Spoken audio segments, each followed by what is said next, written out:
Le même jour, la même heure, la même minute, vous pouvez souvent être sous le coup d'un signal haussier et d'un signal baissier en même temps. Là, vous aviez un marteau baissier, c'est un signal de baisse. Là, vous aviez quasiment quelques jours après un harami haussier qui est un signal de hausse. Alors, comment fait-on quand on a des signaux qui sont contradictoires à un moment? Salut, c'est Trado, content de vous retrouver pour la mise à jour de l'indice technique du CAC 40. Séance de hausse aujourd'hui, séance de jolie hausse, 0,9%, ça se laisse prendre. Néanmoins, le diable se cachant dans les détails, on remarquera deux choses. Tout d'abord, rien n'a changé fondamentalement, ni les supports, ni les résistances. Bref, tout ça, c'est pour l'instant de la gesticulation.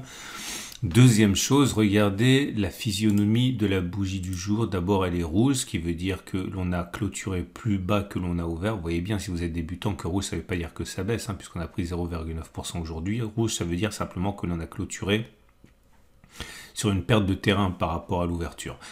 Et non seulement c'est rouge, mais on est loin de terminer dans le tiers haussier, on est plutôt au milieu de la bougie, ce qui montre bien que psychologiquement c'est plus un statu quo qu'une victoire éclatante pour les haussiers.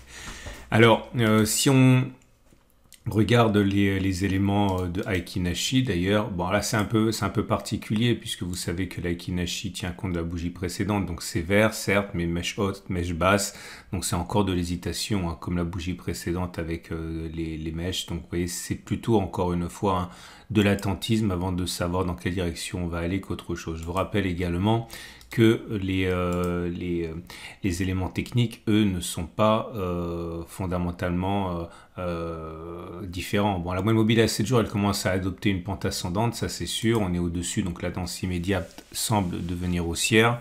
Mais quand on regarde les éléments plus longs, comme la moyenne mobile à 20 périodes, c'est toujours baissier avec des cours en dessous de la M20 qui descend. D'ailleurs, on a dit qu'une fois que l'on passe la M7, il est plus plausible que l'on aille chercher la M20 que redescendre sur les plus bas, une fois qu'on a réintégré les bandes de Bollinger. Je ne vais pas répéter sinon ça va être trop long. Donc un contact avec la M20 serait classique, on en a déjà parlé. Et la moyenne mobile à 50 jours qui donne la tendance de fond.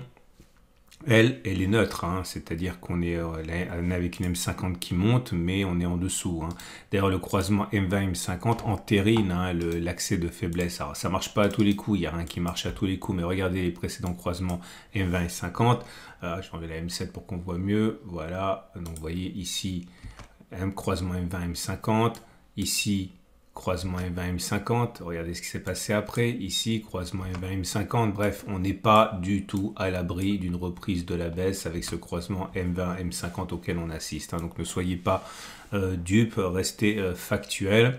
Et le SAR, c'est intéressant parce que le SAR est toujours baissier, il a failli être cassé aujourd'hui, vous voyez, mais il ne l'a pas été, donc on est toujours également tendance baissière au regard de 7 indicateurs techniques, sans mentionner le super trend qui est baissier et qui n'a même pas été menacé. Je vous rappelle également que on a des éléments de données hebdomadaires, j'en parlerai un petit peu plus tard qui insistent sur la plausibilité, voire la probabilité d'aller faire des plus bas. J'aimerais vous parler également aujourd'hui ah non, mais je vais en parler un petit peu plus tard. Non, je vais en parler maintenant. Voilà.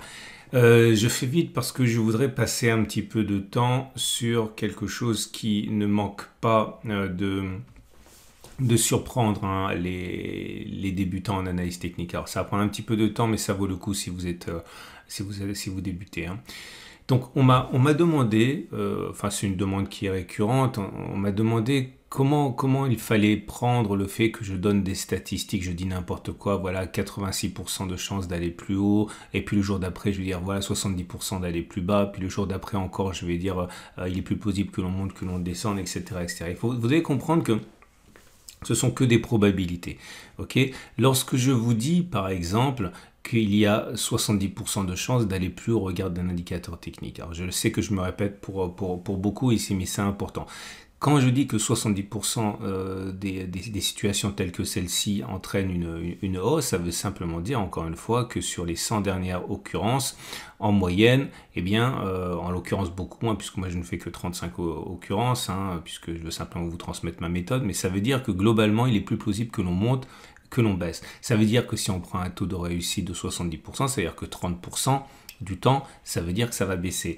Et c'est ainsi qu'il faut le prendre, c'est-à-dire que lorsque vous avez deux statistiques qui s'opposent, ça ne veut pas dire que c'est contradictoire nécessairement, ça veut dire que vous pouvez être sûr, je caricature encore une fois, que si je dis que 70% des chances dans cette situation c'est d'aller plus haut et qu'une autre statistique, je vous dis qu'on a autant de chances d'aller vers le bas, vous pouvez être sûr que à un moment, les cas où ça a échoué, justement, c'est les cas où c'est l'autre statistique qui a eu raison, entre guillemets. Alors, comment fait-on dans ce genre de situation quand on a des statistiques qui disent eh bien, des choses dans le sens inverse? Première situation, vous ne réfléchissez pas et vous prenez systématiquement toutes les occurrences. Voilà, vous vous dites, voilà, je vais peut-être me planter ce coup-ci, je vais peut-être me planter même encore le coup d'après, et peut-être même les 3-4 fois suivantes, mais je sais que si je fais encore et encore la même chose, eh bien, historiquement, je devrais tendre vers la probabilité théorique qui serait que j'aurais raison 70 fois sur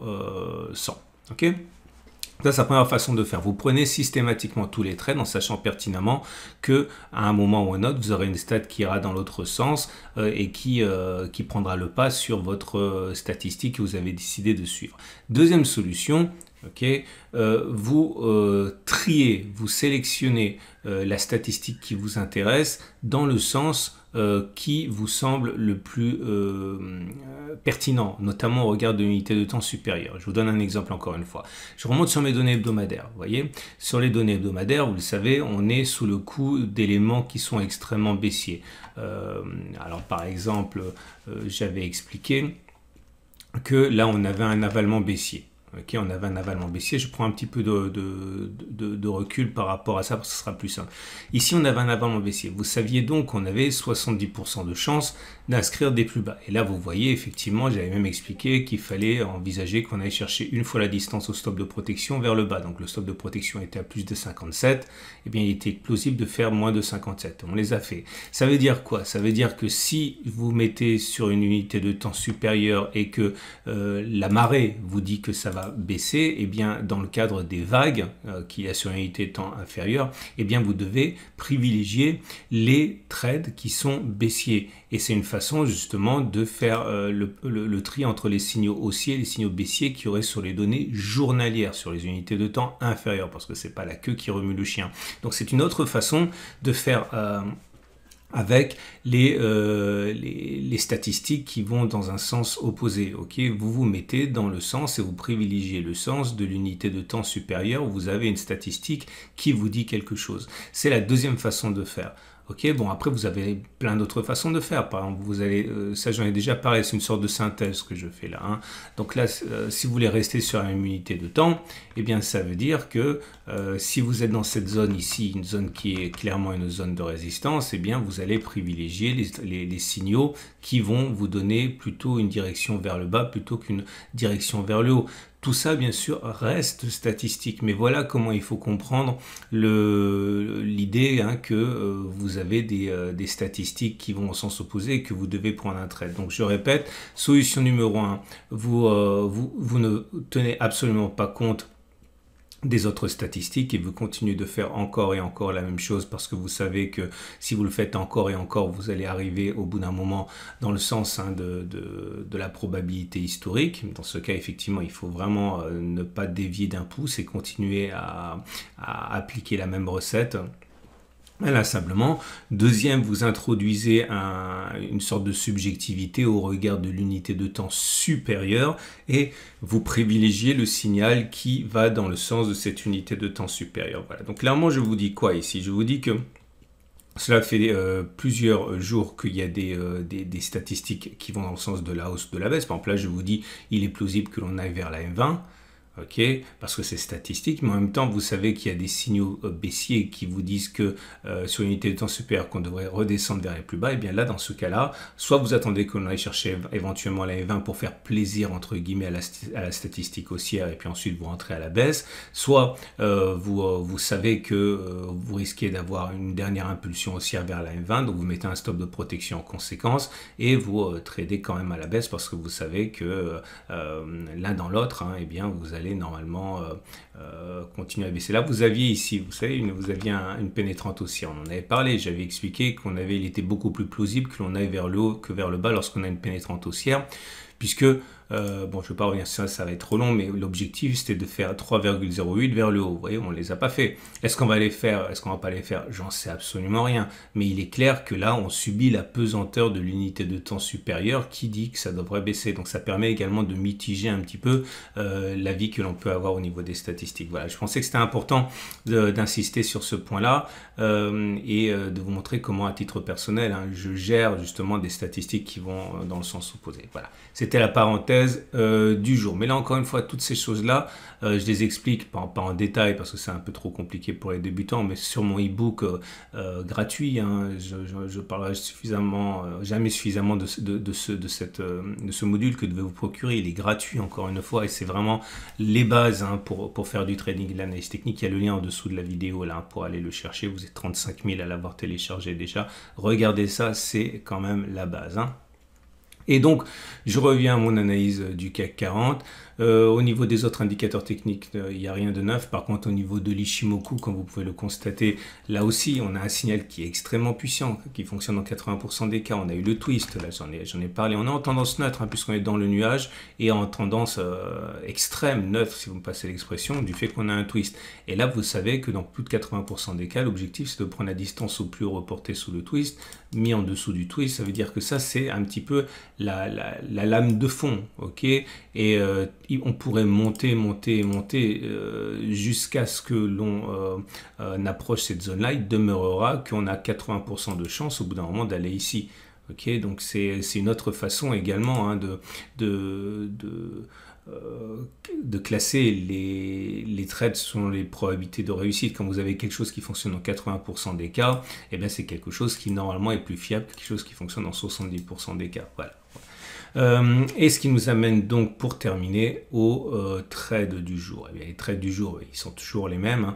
Si vous êtes baissier, eh bien, vous pouvez rentrer, je l'ai dit, en trade baissier au regard du twist qu'il y a eu. C'est une dernière impulsion haussière, ben, tant mieux, ça améliore votre ratio gain-risque. Imaginons que vous rentriez sur le niveau du twist, ben, mathématiquement, vous avez un ratio gain-risque de 1 pour 2, puisque l'objectif il est là et le stop de protection est là, donc vous avez un ratio gain-risque de 1 pour 2. Mais si vous montez et vous prenez votre trade par exemple ici, vous voyez bien que non seulement vous avez les statistiques de votre côté, mais en plus vous avez un ratio gain-risque qui est meilleur, puisque vous allez avoir donc un stop de protection ici et donc un ratio gain-risque de 1,5 en plus de quelque chose qui va en votre faveur. Donc c'est tout à fait envisageable.